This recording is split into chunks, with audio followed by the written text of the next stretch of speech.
ओम नमो भगवते वासुदेवाय। आप सभी श्रद्धालु भक्तों का हमारे चैनल भक्ति सागर में हार्दिक स्वागत है। भगवान श्री हरि, भगवान शिव, माता लक्ष्मी और श्री राधा रानी की कृपा आप सभी पर सदैव बनी रहे। जो भी भक्त श्रद्धा, विश्वास और प्रेम से भगवान की कथा सुनता है, उसके जीवन के दुख धीरे धीरे समाप्त होने लगते हैं। उसके घर में सुख, शांति और समृद्धि का वास होता है। सूत जी बोले, हे मुनियों, यह संसार परिवर्तनशील है, जहाँ सुख और दुख दोनों आते जाते रहते हैं। कोई भी मनुष्य ऐसा नहीं जिसने अपने जीवन में कठिनाइयों का सामना ना किया हो, परंतु जो व्यक्ति भगवान का आश्रय लेता है, उसका जीवन अंत्य प्रकाश से भर जाता है। भगवान की कथा अमृत के समान है। कथा सुनने से मनुष्य के भीतर छिपा हुआ अज्ञान समाप्त होता है, मन पवित्र होता है, हृदय में भक्ति जागती है और जीवन में आशा का दीपक प्रज्वलित होता है। देवऋषि नारद जब मेधा ऋषि की पुत्री का करुण और अवैधुत प्रसंग सुन रहे थे, तब उनका हृदय दया से भर उठा। उन्होंने विनम्र स्वर में श्री नारायण से पूछा, हे प्रभु, वह कन्या आगे किस प्रकार रही? उसके जीवन के दुख कैसे समाप्त हुए? कृपा करके विस्तार पूर्वक वर्णन कीजिए। आपकी कथा सुनने से मन को अवैधुत शांति प्राप्त होती है। श्री नारायण बोले, हे नारद, वह कन्या अंतत सुंदर, विनम्र, धर्मपरायण और पवित्र आचरण वाली थी। उसके चेहरे पर तेज था, परंतु उसके जीवन में दुखों का गहरा अंधकार छाया हुआ था। उसके माता पिता अब इस संसार में नहीं थे। वह वन में मध्य एक छोटे से आश्रम में अकेली रहती थी। उसका जीवन मानो ऐसे दीपक के समान था जो जल तो रहा था, परंतु जिसकी लौ को देखने वाला कोई ना हो। प्रांतः काल जब सूर्य की स्वर्णिम किरणें वृक्षों की शाखाओं पर पड़ती, पक्षी मधुर स्वर में गान करते, नदी का जल चमकता और मंद मंद शीतल हवा बहती, तब भी उसके जीवन में आनंद नहीं था। वह अक्सर आकाश की ओर देखकर सोचती, हे प्रभु, संसार में सबके पास कोई ना कोई अपना होता है। कोई माता के साथ रहता है, कोई पिता के साथ, कोई भाई बहन के साथ, परंतु मैं इस संसार में अकेली क्यों हूँ? यह सोचते ही उसकी आंखों से आंसू बहने लगते। कभी वह अपने पिता की स्मृतियों में खो जाती, कभी भगवान का नाम लेकर रोने लगती और कभी घंटों तक मौन बैठी रहती। वह प्रतिदिन प्रातःकाल नदी में स्नान करती, भगवान विष्णु की पूजा करती, तुलसी माता के समीप दीपक जलाती, शिवलिंग पर जल अर्पित करती, मंत्र जपती, किंतु उसके मन की व्याकुलता समाप्त नहीं होती थी। रात्रि के समय जब पूरा वन शांत हो जाता और केवल झिंगुरों की आवाज सुनाई देती, तब वह चंद्रमा को देखकर सोचती, क्या मेरे जीवन में भी कभी सुख का चंद्र उदय होगा? धीरे धीरे समय बीतता गया। वर्षा ऋतु आई, घने बादल आकाश में छा गए, बिजली चमकने लगी, वर्षा की बूंदें धरती पर गिरने लगी, मोर नृत्य करने लगे। पूरा वन हरियाली से भर गया, परंतु उसके जीवन में कोई हरियाली नहीं आई। शीत ऋतु आई, ठंडी हवाएं चलने लगी, रातें लंबी और कठोर हो गई। वह आश्रम में अकेली बैठी भगवान का नाम जपती रहती। ग्रीष्म ऋतु आई, सूर्य की तपन इतनी तेज हो गई कि वन के पत्ते सूखने लगे, नदी का जल कम होने लगा, परंतु उसके हृदय की पीड़ा उससे भी अधिक प्रचंड थी। एक दिन वह नदी के तट पर बैठी रो रही थी। उसके आंसू नदी के जल में गिर रहे थे। वह बोली, हे प्रभु, यदि मेरे जीवन में सुख नहीं लिखा तो मुझे इतनी लंबी परीक्षा क्यों दे रहे हो? क्या मेरी प्रार्थना आप तक नहीं पहुंचती? वह फूट फूट कर रोने लगी। उसी समय मंद हवा चली, वृक्षों के पत्ते हिलने लगे। ऐसा प्रतीत हुआ मानो प्रकृति भी उसके दुख को महसूस कर रही हो। हे नारद, उसी समय भाग्यवश महान तपस्वी दुर्वासा ऋषि उस वन में आए। उनकी लंबी जटाएं थी, शरीर पर भस्म लगी थी, नेत्र अग्नि के समान चमक रहे थे। उनके तेज से पूरा वन प्रकाशित हो उठा। देवता भी जिनके क्रोध से ब्याह खाते थे, ऐसे महान ऋषि दुर्वासा उस आश्रम के निकट पहुंचे। कन्या ने जैसे ही उन्हें देखा, तुरंत उठकर उनके चरणों में प्रणाम किया। उसने श्वस आसन बिछाया, शुद्ध जल लाकर उनके चरण धोए। वन के फल, कंद मूल और पुष्प अर्पित किए। फिर हाथ जोड़कर विनम्रता से बोली, हे महर्षि, आपके आगमन से मेरा जीवन धन्य हो गया। कृपा करके इस आश्रम को पवित्र कीजिए। दुर्वासा ऋषि उसकी विनम्रता देखकर प्रसन्न हुए। उन्होंने कहा, हे पुत्री, तू कौन है? इस वन में अकेली क्यों रहती है? यह सुनते ही कन्या की आंखें भर आई। वह बोली, हे मुनिवर, मैं मैदा ऋषि की पुत्री हूँ। मेरे माता पिता अब इस संसार में नहीं है। मैं अकेली रह गई हूँ। मेरा कोई सहारा नहीं है। मेरा विवाह की आयु बीतती जा रही है, परंतु कोई भी मुझसे विवाह करने को तैयार नहीं होता। मुझे भय है कि कहीं मैं धर्म से भ्रष्ट ना हो जाऊं। यही चिंता मुझे दिन रात जलाती रहती है। अब तो मुझे ना भोजन अच्छा लगता है, ना नींद आती है। मेरा मन हर समय दुख में डूबा रहता है। इतना कहकर वह फूट फूट कर रोने लगी। दुर्वासा ऋषि का हृदय दया से भर गया। उन्होंने शांत स्वर में कहा, हे पुत्री, धैर्य रख। भगवान अपने भक्तों को कभी त्यागते नहीं। दुख के बाद सुख अवश्य आता है। तू भगवान शिव की आराधना कर। महादेव शीघ्र प्रसन्न होने वाले देवता है। यदि तू सच्चे मन से उनकी भक्ति करेगी तो वह अवश्य तेरे जीवन के दुख दूर करेंगे। कन्या ने हाथ जोड़कर पूछा, हे मुनिवर, कृपा करके मुझे वह विधि बताइए जिससे भगवान शिव शीघ्र प्रसन्न हो।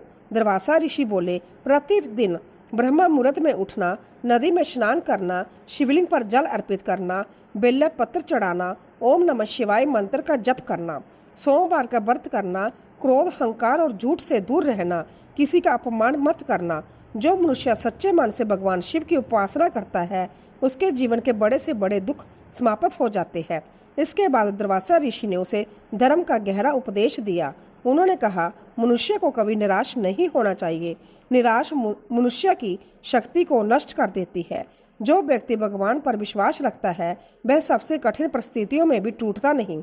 संसार में सुख और दुख आते जाते रहते हैं। बुद्धिमान वही है जो हर परिस्थिति में धैर्य बनाए रखे। मनुष्य का सबसे बड़ा धन भक्ति है। जिसके पास भक्ति है वह कभी गरीब नहीं होता। भक्ति से मन शुद्ध होता है। मन शुद्ध होने पर भगवान की कृपा प्राप्त होती है। इसके बाद कन्या ने पूरे मन से भगवान शिव की आराधना आरंभ कर दी। वह प्रतिदिन प्रातःकाल उठती, नदी में स्नान करती, शिवलिंग पर जल चढ़ाती, बेल पत्थर अर्पित करती। वह आंसू भरी आंखों से प्रार्थना करती, हे भोलेनाथ, मैं संसार में अकेली हूँ। आप ही मेरे माता पिता हैं। आप ही मेरे रक्षक हैं। कृपा करके मेरे जीवन को भी सुखमय बना दीजिए। धीरे धीरे उसकी तपस्या बढ़ने लगी। अब वह केवल फलाहार करने लगी। कई दिनों तक उपवास रखती, घंटों तक ध्यान में बैठी रहती। वन के ऋषि मुनि भी उसकी भक्ति देखकर आश्चर्य करने लगे। वह आपस में कहते, यह कन्या साधारण नहीं है, इसकी भक्ति में सच्चाई है। अवश्य ही भगवान इस पर प्रसन्न होंगे। एक दिन जब वह शिवलिंग के सामने ध्यान में बैठी थी तभी पूरा मंदिर दिव्य प्रकाश से भर गया। मंद सुगंध फैलने लगी। घंटियों की ध्वनि गूंज उठी। तब उसके सामने भगवान शिव और माता पार्वती प्रकट हुए। भगवान शिव जटाधारी, त्रिनेत्रधारी और अत्यंत तेजस्वी दिखाई दे रहे थे। माता पार्वती करुणा और प्रेम से उसकी ओर देख रही थी। वह कन्या तुरंत उनके चरणों में गिर पड़ी। उसकी आंखों से आंसू बहने लगे। भगवान शिव बोले, हे पुत्री, तेरी भक्ति ने हमें अत्यंत प्रसन्न किया है। तूने दुख में भी भगवान का स्मरण नहीं छोड़ा, इसीलिए अब तेरे जीवन के दुख समाप्त होंगे। माता पार्वती बोली, हे पुत्री, जो स्त्री धैर्य, श्रद्धा और भक्ति को नहीं छोड़ती उसका जीवन अंत्य सुखमय हो जाता है। भगवान शिव ने उसे आशीर्वाद देते हुए कहा, तुझे एक धर्मात्मा और महान पति प्राप्त होगा। तेरा जीवन सुख, शांति और धर्म से भर जाएगा। यह सुनकर वह कन्या आनंद से भर उठी। उसने बार बार भगवान शिव और माता पार्वती को प्रणाम किया। कुछ समय बाद उस वन में एक महान तपस्वी और धर्मात्मा मुनि आए। वह अत्यंत तेजस्वी, विद्वान और विनम्र स्वभाव के थे। जब उन्होंने उस कन्या को देखा तो उसके गुण, सेवा और भक्ति से अत्यंत प्रभावित हुए। ऋषि और मुनियों की उपस्थिति में उनका विवाह विधि पूर्वक संपन्न हुआ। विवाह के समय पूरा वन मानो आनंद से भर गया। पक्षी मधुर स्वर में गाने लगे। मंद हवा बहने लगी। ऋषि मुनियों ने वैदिक मंत्रों का उच्चारण किया। वह कन्या जिसने जीवन में इतना दुख सहा था अब भगवान की कृपा से सुखमय जीवन प्राप्त कर चुकी थी। हे मुनियों, यही भगवान की महिमा है। जो मनुष्य दुख में भी भगवान का साथ नहीं छोड़ता, भगवान भी उसका साथ कभी नहीं छोड़ते। अब सुनिए श्रीमद् भागवत गीता का दिव्य ज्ञान। भगवान श्री कृष्ण अर्जुन से बोले, हे अर्जुन, मैंने इस सनातन योग को सूर्य देव को कहा था। सूर्य ने इसे मनु को और मनु ने राजा इक्ष्वाकु को बताया।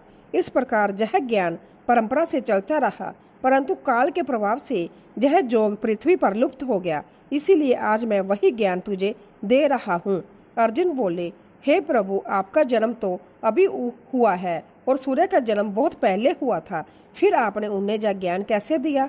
भगवान श्री कृष्ण मुस्कुराए और बोले, हे अर्जुन, मेरे और तेरे अनेक जन्म हो चुके हैं।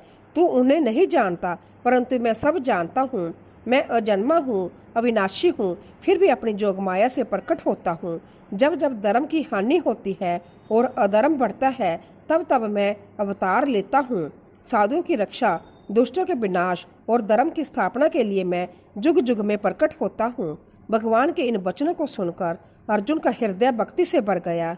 भगवान बोले, जो मनुष्य मेरे दिव्य जन्म और कर्मों को तत्व से जान लेता है, वह मृत्यु के बाद पूर्ण जन्म को प्राप्त नहीं होता, बल्कि मुझे प्राप्त होता है। राग, व्यय और क्रोध से रहित होकर जो मेरी शरण में आते हैं, वह अंत्य मेरे स्वरूप को प्राप्त हो जाते हैं। मनुष्य जिस भाव से मुझे बजता है, मैं भी उसे उसी प्रकार फल देता हूँ। हे अर्जुन, अपना कर्तव्य करो, परंतु फल की चिंता मत करो। जो मनुष्य बिना स्वार्थ के कर्म करता है, वही सच्चा योगी है। क्रोध मनुष्य का सबसे बड़ा शत्रु है। क्रोध से बुद्धि नष्ट हो जाती है और बुद्धि नष्ट होने पर मनुष्य पतन को प्राप्त होता है। इसीलिए मनुष्य को सदैव शांत और विनम्र रहना चाहिए। जो व्यक्ति दूसरों की सहायता करता है, भगवान उसकी सहायता संभव करते हैं। गरीबों, असहायों और दुखियों की सेवा करना सबसे बड़ा पुण्य है। माता पिता की सेवा करने वाला मनुष्य मुझे अत्यंत प्रिय होता है। गुरु का सम्मान करना चाहिए, क्योंकि गुरु ही अज्ञान के अंधकार से निकालकर ज्ञान का प्रकाश देते हैं। हे भक्तों, भगवान श्री कृष्ण की यह बातें आज भी उतनी ही सत्य है जितनी उस समय थी। आज मनुष्य धन के पीछे भाग रहा है, परंतु मन की शांति खोता जा रहा है। सच्चा सुख केवल भगवान की भक्ति में है। जिस घर में सुबह शाम भगवान का नाम लिया जाता है, वहाँ नकारात्मकता दूर हो जाती है। जहाँ माता पिता का सम्मान होता है, वहाँ भगवान की कृपा बनी रहती है। जहाँ सत्य और धर्म का पालन होता है, वहाँ सुख और समृद्धि का वास होता है। इसीलिए मनुष्य को कभी धर्म का मार्ग नहीं छोड़ना चाहिए। प्रतिदिन भगवान का स्मरण करना चाहिए। गरीबों की सहायता करनी चाहिए। किसी का अपमान नहीं करना चाहिए। झूठ, छल और अहंकार से दूर रहना चाहिए। जो मनुष्य इन बातों का पालन करता है, उसका जीवन सफल हो जाता है। हे भक्तों, याद रखिए, समय कभी एक जैसा नहीं रहता। दुख के बाद सुख अवश्य आता है। यदि जीवन में कठिनाइयां हैं तो घबराइए मत, भगवान पर विश्वास रखिए। भगवान देर अवश्य करते हैं, परंतु अन्याय कभी नहीं करते। जो मनुष्य सच्चे मन से भगवान को पुकारता है, भगवान उसकी पुकार अवश्य सुनते हैं। हरे कृष्णा कृष्ण कृष्ण हरे हरे, हरे राम राम राम हरे हरे। भगवान का नाम मनुष्य के जीवन का सबसे बड़ा सहारा है। भक्ति से मन शुद्ध होता है, धैर्य से कठिनाइयाँ दूर होती है, सत्य से जीवन महान बनता है और भगवान की कृपा से सब कुछ संभव हो जाता है। ओम नमो भगवते वासुदेवाय। जो भी भक्त श्रद्धा और प्रेम से इस कथा को सुनता है, उसके जीवन में सुख, शांति और समृद्धि आती है।